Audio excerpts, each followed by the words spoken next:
Bem-vindos ao Bíblia em Reflexão.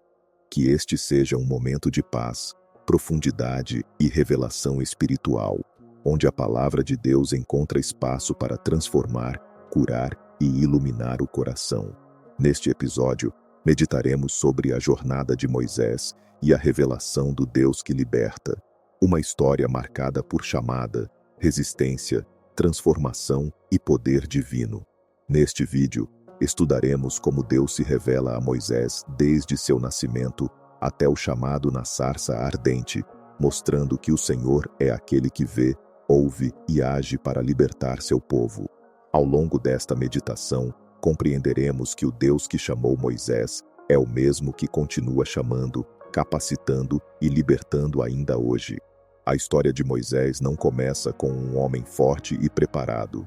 Começa com um bebê vulnerável, colocado num cesto de junco, descendo pelas águas silenciosas do rio Nilo. Antes mesmo que Moisés pudesse pronunciar uma palavra, o céu já havia declarado um propósito sobre sua vida. Israel vivia o peso de uma escravidão sufocante. Era um tempo de trevas, medo e opressão. O faraó havia ordenado que todo menino hebreu fosse morto, mas é justamente no momento mais cruel que Deus ergue o libertador. A mãe de Moisés, com fé que vence o medo, o colocou no cesto e confiou que o rio, governado pelo Criador, levaria sua promessa ao destino certo. E assim aconteceu. A filha de Faraó encontrou o menino, um encontro não guiado por acaso, mas pela mão invisível do Deus que conduz todas as coisas. Aquele bebê, condenado à morte, foi criado dentro do palácio, que mais tarde enfrentaria para libertar o povo de Deus. Mas Moisés cresceu dividido entre dois mundos, hebreu por origem, egípcio por criação. Esse conflito interior não era um erro, era parte da preparação divina. A palavra nos diz que, já adulto, Moisés tomou a decisão de se identificar com seus irmãos oprimidos. Ele viu a dor, a injustiça, e essa visão começou a moldar seu chamado. No entanto, sua primeira tentativa de agir resultou em fuga. O Moisés que tentou libertar seu povo pela força do braço não era ainda o Moisés que Deus iria usar. O chamado viria depois, no deserto, no silêncio, na solidão que prepara o coração. Durante 40 anos, Moisés pastoreou ovelhas no deserto de Midian. 40 anos não de esquecimento, mas de lapidação interior. Ali, longe dos palácios e das multidões, Deus o moldava para algo maior. Não é incomum que os processos de Deus sejam longos. Ele trabalha nos bastidores da alma, transformando impulsividade em mansidão, força bruta em sensibilidade espiritual, medo em dependência. O Moisés príncipe não estava pronto. O Moisés pastor estava sendo preparado. Foi então que, no Monte Horebe, aconteceu o encontro que mudaria tudo. A sarça ardia e não se consumia. Era um fogo que não destruía, um fogo que revelava. A Bíblia diz: "E apareceu-lhe o anjo do Senhor em uma chama de fogo do meio de uma sarça. E olhou, e eis que a sarça ardia no fogo, e a sarça não se consumia." Êxodo capítulo 3, versículo 2. Aquele fogo representava o próprio Deus, aquele que arde sem se extinguir, aquele que se revela sem consumir. Quando Moisés se aproximou, Deus falou com ele pelo nome: "Moisés, Moisés." Êxodo capítulo 3, versículo 4. A revelação de Deus não começou com uma ordem, mas com um chamado pessoal. Antes de dar missão, Deus chama o homem ao relacionamento. A voz divina continuou: "Não te chegues para cá, tira os sapatos dos teus pés, porque o lugar em que tu estás é terra santa." Êxodo capítulo 3, versículo 5. A terra não era santa por natureza, mas porque Deus estava ali. Onde ele se manifesta, tudo se transforma. Em seguida, Deus se apresenta: "Eu sou o Deus de teu pai, o Deus de Abraão, o Deus de Isaque e o Deus de Jacó." Êxodo capítulo 3, versículo 6. Esta identificação mostra que o Deus de Moisés é o mesmo Deus dos patriarcas, o Deus da história, das gerações, da promessa. Nada havia sido esquecido. Nenhuma lágrima derramada pelos hebreus fora ignorada. Então Deus revela seu coração. Tenho visto atentamente a aflição do meu povo, que está no Egito, e tenho ouvido o seu clamor por causa dos seus exatores, porque conheci as suas dores. Êxodo capítulo 3, versículo 7. Que palavras profundas! Vi, ouvi, conheci. Esse é o Deus da Bíblia. Não distante, não indiferente, mas presente, compassivo, atento. E o Senhor completa. Portanto, desci para livrá-los. Êxodo capítulo 3, versículo 8. O Deus eterno, que habita o alto e sublime trono, desce. Deus se move em direção ao seu povo. Ele não envia apenas uma ideia ou uma inspiração. Ele mesmo intervém na história. Mas então vem a parte que Moisés não esperava. Vem agora, pois, e eu te enviarei a Faraó, para que tires o meu povo, os filhos de Israel, do Egito. Êxodo capítulo 3, versículo 10. O libertador que Deus escolheu era o mesmo homem que fugira, o mesmo que se considerava incapaz, o mesmo que acreditava estar esquecido no deserto. A jornada de Moisés revela uma verdade eterna.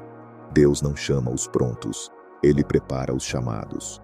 Moisés apresentou objeções, expressou medo, questionou sua capacidade. Mas Deus respondeu a todas as crises internas com uma única garantia: certamente eu serei contigo. Êxodo capítulo 3, versículo 12. Essa é a essência do chamado cristão. A força não está no instrumento, mas na presença que o acompanha. E quando Moisés perguntou o que deveria dizer ao povo sobre quem o enviara, Deus se revelou de maneira inigualável: eu sou o que sou. Êxodo capítulo 3, versículo 14. Um nome que não envelhece, não muda, não depende de circunstâncias.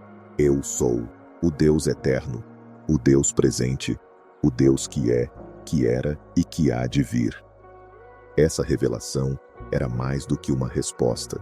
Era a fundação da fé de Moisés, a âncora para seu futuro desafio diante do Faraó, a certeza para o povo que sairia do Egito, a identidade de Deus para todas as gerações. A revelação do Eu Sou transformou Moisés para sempre.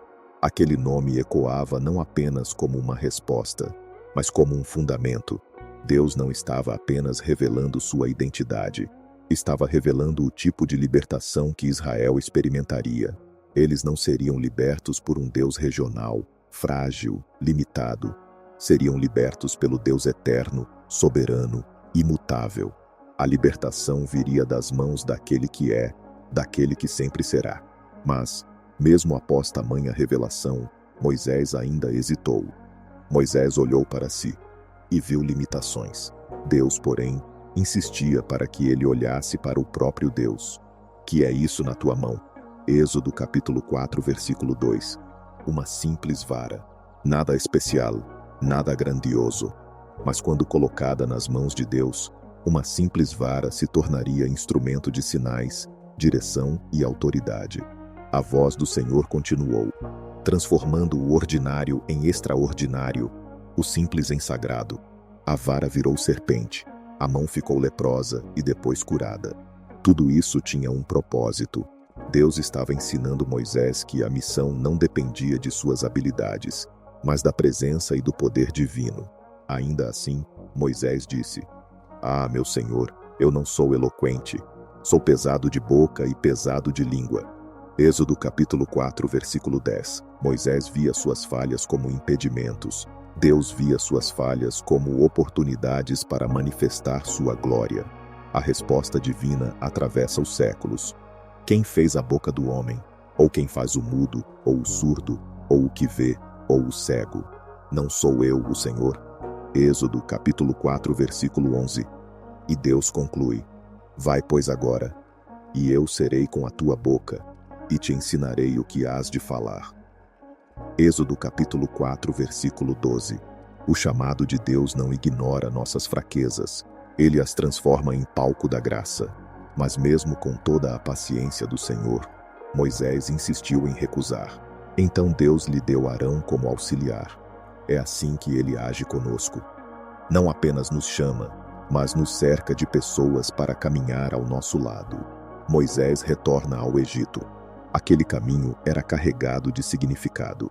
Ele estava voltando ao lugar de onde fugira, enfrentando os medos antigos, encarando seu passado, mas agora com Deus ao seu lado.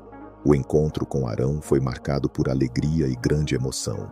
Os irmãos se abraçaram e juntos compartilharam tudo o que Deus havia falado. Arão seria a voz, Moisés seria o coração, e Deus seria o poder por trás de ambos. Quando chegaram ao povo, os anciãos de Israel ouviram as palavras, viram os sinais.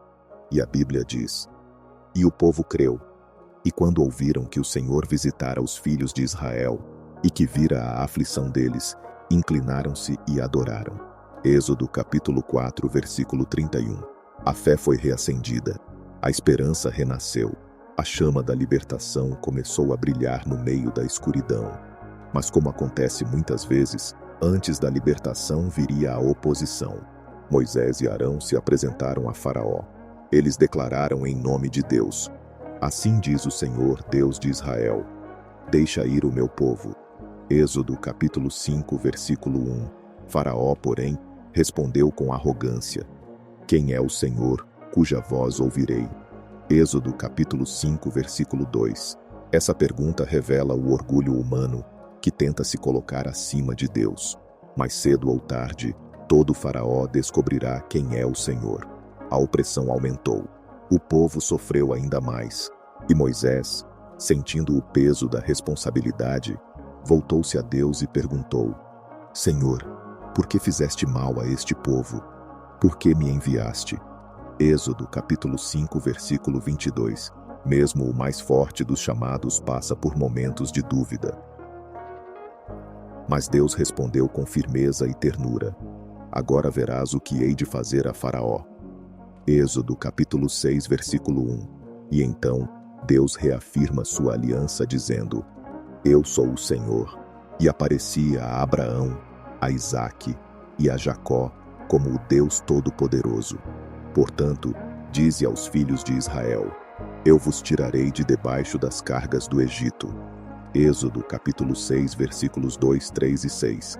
Deus lembra o povo de quem ele é. A libertação não viria pela habilidade de Moisés, mas pela fidelidade de Deus. E assim começou o confronto entre o céu e o trono do Egito. Não era apenas um duelo de poder, era a revelação de quem realmente é Deus. As pragas não foram apenas atos de juízo, mas declarações espirituais. Cada praga confrontava um falso deus do Egito. O Senhor estava mostrando que só Ele é Deus, que não há outro além dele. A água se tornou sangue, rãs invadiram a terra, piolhos, moscas, pestes, úlceras, saraiva, gafanhotos, trevas cobrindo o Egito por 3 dias, um golpe direto no Deus Sol. E por fim, a 10ª praga, o juízo mais profundo, onde Deus separa claramente quem lhe pertence. Mas antes da praga final, Deus institui algo eterno, a Páscoa, e aquele sangue vos será por sinal. Êxodo capítulo 12, versículo 13. O cordeiro morto, o sangue nos umbrais, o anjo passando por cima. Tudo apontava para o Cordeiro de Deus, que tira o pecado do mundo. A Páscoa não era apenas um livramento temporário, mas uma profecia viva do Evangelho. Então veio a libertação. O choro no Egito se misturava ao cântico de vitória em Israel. Depois de séculos, o povo finalmente saía da escravidão. Mas Deus não os levou pelo caminho mais curto. Ele os levou pelo deserto, para que aprendessem a segui-lo de perto. A Bíblia diz: e o Senhor ia adiante deles, de dia numa coluna de nuvem, e de noite numa coluna de fogo. Êxodo capítulo 13, versículo 21. Ele não apenas liberta, ele guia. Ele não apenas salva, ele acompanha. Quando a Páscoa foram cumprida e o cordeiro havia sido sacrificado, o som da madrugada trouxe não apenas silêncio, mas movimento. Israel levantou-se e partiu. O murmúrio da escravidão se transformou em passos rumo à liberdade. E Faraó, cuja dureza já era conhecida, se deixou consumir pelo orgulho e perseguiu o povo que Deus havia libertado. No entanto, O Senhor que abriu o caminho da libertação estava com Israel. Ao alcançarem o mar, o povo viu barreira onde esperavam estrada.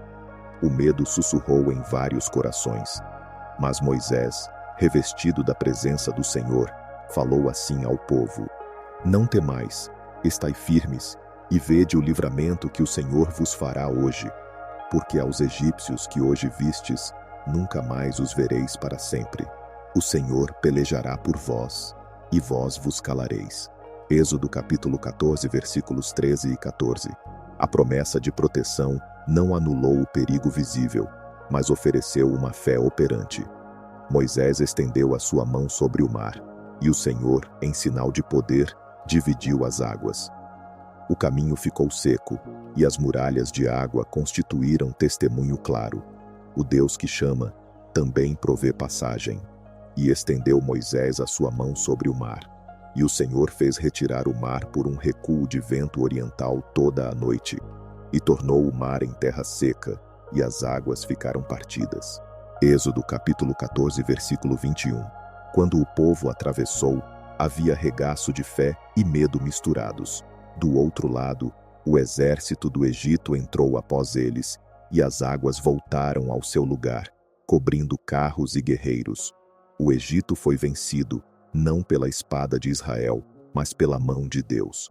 E então nasceu o cântico, a canção de libertação que ecoou como oração e como profecia. Então cantou Moisés e os filhos de Israel este cântico ao Senhor, e disseram: Cantarei ao Senhor, porque triunfou gloriosamente. Cavalo e cavaleiro lançou no mar.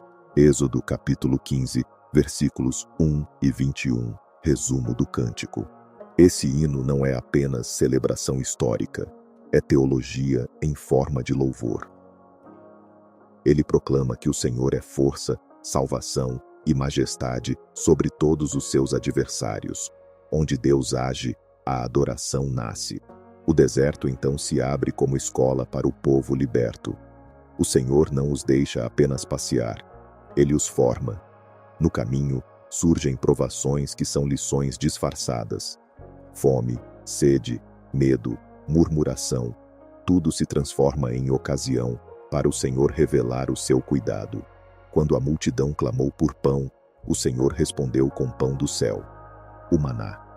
A cada manhã, um testemunho da provisão contínua. E houve maná de manhã cedo, quando descia o orvalho sobre o arraial. E vendo os filhos de Israel o maná, disseram uns aos outros: Que é isto? Porque não sabiam o que era. E disse-lhes Moisés: É o pão que o Senhor vos dá para comer. Êxodo capítulo 16, versículos 14 e 15. O maná ensinou dependência diária. Não era acúmulo, mas confiança.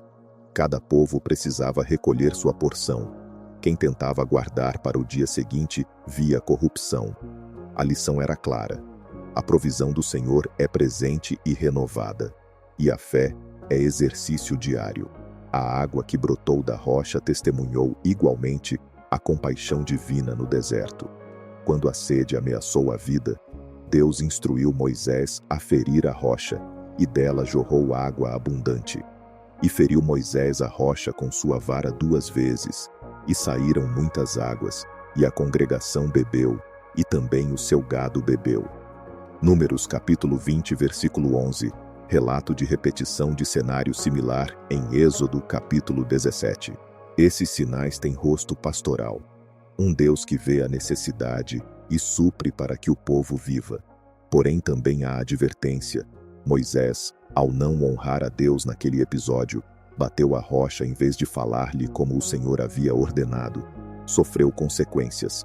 Líderes aprendem que a intimidade com Deus exige reverência e obediência, inclusive nas ações que conduzem o povo. No acampamento aos pés do Monte Sinai, a experiência com Deus toma um caráter mais profundo. Deus chama Moisés ao cume e ali fala em mistério e majestade. O Sinai se torna lugar de encontro, de lei e de aliança. O Senhor desce em nuvem, trovões e fogo, sinais que impõem temor e criam uma santa distância. E todo o Monte Sinai fumegava, porque o Senhor desceu sobre ele em fogo, e o seu fumo subiu como o fumo de uma fornalha, e todo o monte se abalou muito. Êxodo capítulo 19, versículo 18. No entanto, deste mesmo monte saia uma palavra de aproximação, a entrega dos 10 mandamentos. Não se trata de um código moral frio, é a revelação do caráter do Deus libertador que deseja relacionar-se com um povo liberto para que viva segundo a sua santidade. As palavras ecoam: não terás outros deuses, não matarás, honrarás pai e mãe, não cobiçarás. Cada mandamento é convite a uma vida refletindo a Deus que os libertou. E Deus falou todas estas palavras dizendo: eu sou o Senhor teu Deus, que te tirei da terra do Egito, da casa da servidão. Não terás outros deuses diante de mim. Não farás para ti imagem. Não tomarás o nome do Senhor teu Deus em vão. Lembra-te do dia do sábado, para o santificar. Honra a teu pai e a tua mãe. Não matarás. Não adulterarás. Não furtarás. Não dirás falso testemunho. Não cobiçarás. Êxodo capítulo 20, versículos 1 e 17, síntese adaptada. A lei, então, não é o oposto da graça.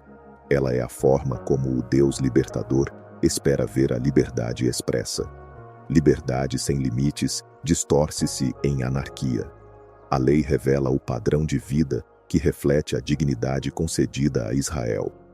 O Deus que salva é também o Deus que forma convicções. A relação entre Deus e o povo ganha um elemento visível: o tabernáculo.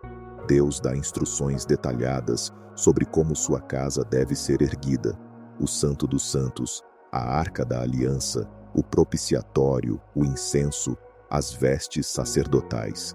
Cada detalhe aponta para um Deus que habita entre o seu povo, mas de modo santo e centrado em mediação. O sacrifício, a expiação e o sistema sacerdotal mostram que a presença de Deus implica preciosidade e sacralidade. Faze-me um santuário, para que eu possa habitar no meio deles. Êxodo capítulo 25, versículo 8, sentido do chamado à construção do tabernáculo. O tabernáculo é a casa do Deus que liberta, mas também a escola do temor santo e da graça que perdoa. Deus habita no meio do povo, quando este se aproxima por meios que ele mesmo prescreve, figura que aponta para o Cordeiro, que haveria de vir e estabelecer acesso pleno. Durante a marcha pelo deserto, a presença de Deus manifestava-se de forma tangível. Nuvem de dia, coluna de fogo à noite. Isso não era espetáculo, era garantia de direção. O povo não seguia um ideal abstrato, mas um Deus concreto que caminhava à frente, guiando cada passo. E o Senhor ia adiante deles de dia numa nuvem de dia, para os guiar pelo caminho, e de noite numa coluna de fogo, para os alumiar, para que andassem de dia e de noite. Êxodo capítulo 13, versículo 21, repetido em narrativa de guia. Contudo, o processo de formação espiritual não foi isento de retrocessos. O episódio do bezerro de ouro na ausência de Moisés revela a fragilidade humana. O povo, impaciente, recorre a ídolos. A resposta do Senhor é de justa ira, e Moisés intercede com coragem, pleiteando a misericórdia do Altíssimo. E disse o Senhor a Moisés: dissipou-se o povo que trouxeste do Egito, e agora tenho visto este povo, e eis que é povo de dura cerviz. Então Moisés pôs-se no meio do arraial e disse: ó povo, pecastes um grande pecado. Êxodo capítulo 32, versículos 7 e 30. Contexto do ídolo. A intercessão de Moisés é imagem do mediador que toma sobre si o destino do povo. Ele implora, ora e até oferece-se por seu povo. Essa intercessão modela o coração de Deus que olha para a súplica e, em misericórdia, renova a aliança, embora com consequências que lembram a seriedade do pecado. Ao final do percurso do Sinai, a experiência foi de renovação e consolidação. Leis, ritos, tabernáculo e a escola do deserto criaram uma identidade. Israel deixou de ser somente um grupo oprimido. tornou-se uma comunidade vocacionada para refletir a glória de Deus e testemunhar sua libertação ao mundo. A jornada de Moisés até aqui revela uma linha clara. Deus chama, forma, libera e guia, mas também estabelece limites e ensina obediência.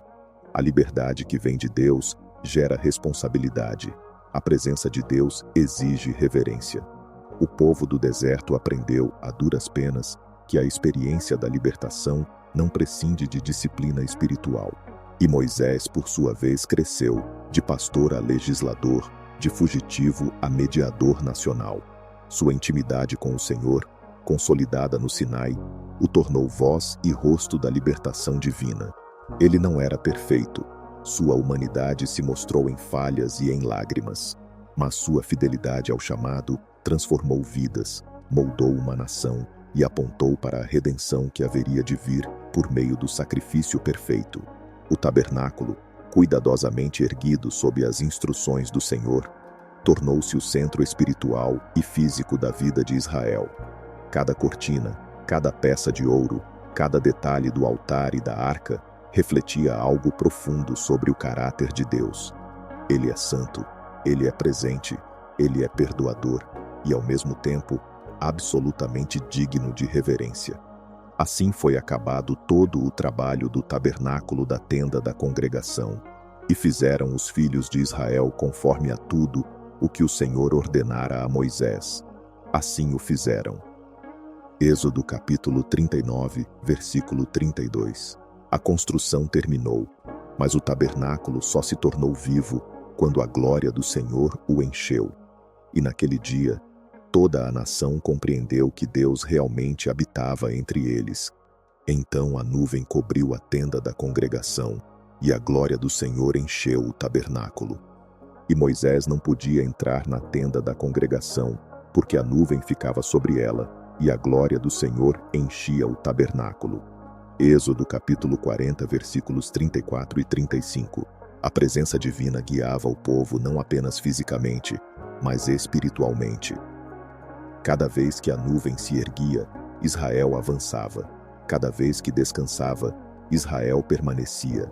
Assim aprendiam que a jornada não dependia de suas vontades, mas da voz do Senhor. Era Ele quem traçava as rotas, definia o ritmo, ensinava a esperar e a caminhar. Muitos desejavam chegar logo, alcançar Canaã, viver o cumprimento das promessas. Mas Deus, antes de levá-los ao destino, queria moldar seus corações. O deserto foi, portanto, um lugar de revelação. Revelação da fidelidade de Deus, mas também da fragilidade humana. O povo murmurava. Deus respondia com graça e disciplina. O povo desobedecia. Deus corrigia, mas não abandonava. O povo temia. Deus erguia líderes e renovava a palavra. O povo se desfocava. Deus os chamava de volta à aliança. O deserto foi a grande sala de aula da fé. E te lembrarás de todo o caminho pelo qual o Senhor teu Deus te guiou no deserto estes 40 anos, para te humilhar e te provar, para saber o que estava no teu coração, se guardarias os seus mandamentos ou não. Deuteronômio capítulo 8, versículo 2. A prova de Deus não é sadismo, é revelação. Ele prova para fortalecer, revela para curar, humilha para ensinar, molda para restaurar. O deserto é a escova que limpa as impurezas da alma. É o fogo que purifica a fé. É o silêncio que prepara para ouvir a voz divina. Enquanto Israel aprendia a confiar, Moisés aprendia a conduzir. E seu coração, moldado no Sinai, tornou-se reflexo da compaixão divina. Uma das cenas mais profundas é quando Moisés, diante da rebeldia do povo, intercede ao Senhor pedindo sua presença. Se a tua presença não for conosco, não nos faças subir daqui. Êxodo capítulo 33, versículo 15. Essas palavras são um princípio eterno. A promessa não vale sem a presença. A terra não vale sem o Deus da terra. O destino não vale sem o Deus do caminho. Moisés não queria vitórias, não queria fama, não queria o título de líder de milhões. Ele queria Deus. Seu maior clamor não era por bênção, mas por intimidade. E por isso o Senhor o revelou mais profundamente. E falou o Senhor a Moisés face a face, como qualquer fala com o seu amigo. Êxodo capítulo 33, versículo 11. Esse versículo é a alma da jornada espiritual. Deus se revela a quem o busca. Deus se aproxima de quem o deseja. Deus se deixa conhecer por quem tem fome e sede de sua presença. A narrativa às vezes parece tensionar lei e graça, mas em verdade, ambas caminham juntas. A lei foi dada para moldar o coração de um povo recém-liberto. A graça foi derramada para sustentar esse mesmo povo quando falhou. A lei ensinava o padrão divino, a graça concedia força para continuar. E junto ao tabernáculo, o sistema sacrificial apontava para o coração da redenção. O pecado exige reparação, mas Deus oferece expiação. Israel não caminhava sozinho, caminhava coberto por sangue, símbolo do sacrifício perfeito que viria. O deserto é a sombra, Cristo é a luz completa. Assim como Israel, nós também atravessamos desertos. Nós também tememos o futuro. Nós também murmuramos quando o inesperado chega. Nós também duvidamos quando o mar parece fechado. Nós também precisamos aprender a confiar na presença que guia. Nós também somos moldados por um Deus que nos ensina a viver pela fé. E assim como Israel viu o mar abrir diante de si, nós também somos chamados a ver caminhos impossíveis se tornarem possíveis quando Deus fala. A fé não é ausência de luta, é certeza da presença divina na luta. Ao longo de toda a jornada, uma verdade se torna cristalina. O Deus de Moisés não é apenas o Deus que salva, é o Deus que liberta continuamente. Liberta da escravidão, liberta da opressão, liberta do medo, liberta da idolatria, liberta da dúvida, liberta do passado, liberta até de nós mesmos. A revelação divina por meio de Moisés é progressiva. Deus se apresenta como aquele que vê, ouve, conhece e desce para agir. Aquele que tem poder sobre reis. Aquele que transforma escravos em nação. Aquele que abre mares, derruba exércitos e sustenta com pão celestial. Esse Deus é o mesmo hoje. Em cada detalhe, vemos sombras do Redentor prometido. O Cordeiro da Páscoa aponta para o Cordeiro de Deus. A rocha ferida aponta para Cristo, ferido para dar água viva. O maná diário aponta para Jesus, o pão da vida. O mediador Moisés aponta para o mediador perfeito. O tabernáculo aponta para o Deus que armou sua tenda entre nós. A nuvem e o fogo apontam para o Espírito que guia. A libertação do Egito aponta para a libertação do pecado. Como está escrito, porque Cristo, nossa Páscoa, foi sacrificado por nós. 1 Coríntios capítulo 5, versículo 7. A história de Moisés não é apenas sobre Moisés, é sobre o Deus que preparava, desde o início, o caminho para Cristo. A jornada de Moisés ecoa através dos séculos como chamado à confiança. Assim como Israel, somos peregrinos, conduzidos pelo Deus que libertou, montou sua tenda entre nós e nos chama a caminhar com fé. Se você está diante de mares fechados, lembre-se, Deus abre caminhos onde não existem caminhos. Se você está em desertos longos, lembre-se, Deus sustenta com pão do céu. Se você está cansado, lembre-se, Deus guia com nuvem e fogo. Se você falha, lembre-se, Deus é misericordioso e renova alianças. Se você busca sua presença, lembre-se, Ele fala com seus amigos. E acima de tudo, lembre-se, o Deus que libertou Israel continua libertando. O Deus que guiou Moisés continua guiando. O Deus que abriu o mar continua abrindo caminhos. E Ele chama você hoje a caminhar pela fé, não pelo que vê, mas por quem está com você.